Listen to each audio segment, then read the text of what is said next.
finance practice exercises. Number 7. How much would you need to deposit in an account now in order to have $6,000 in the account in 8 years? Assume the account earns 6% interest compounded monthly. So it's compounded, but if you look at it, when they're talking about how much should we deposit, they're talking about right now, a one-time deposit.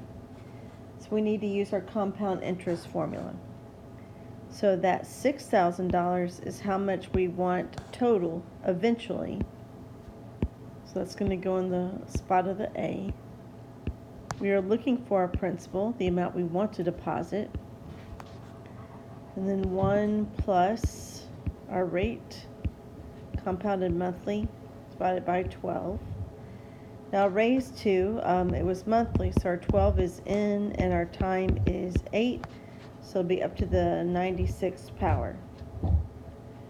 Okay, so in this situation, we need to solve for P.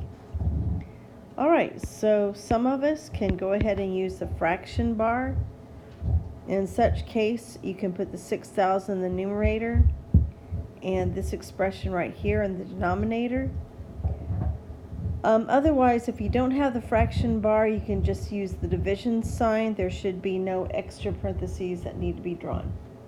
And so when you divide, you get $3,717.14.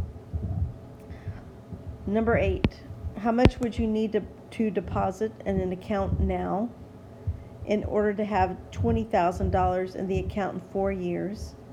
Assume the account earns 5% interest, compounded semi-annually.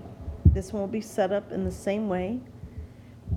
They want to know how much you have to deposit one time. It's compounded interest. And this time we want to know the principal.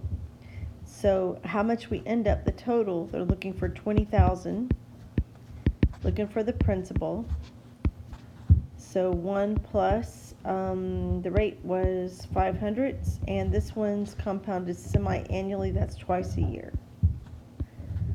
Okay, so this was 4 years, so our N was 12, our time is, that's a lie, our N is 2, our time is 4, so that means our N times T is going to be 8 up here.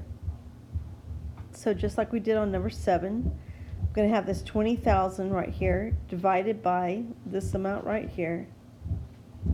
So I have P equals $16,414.93.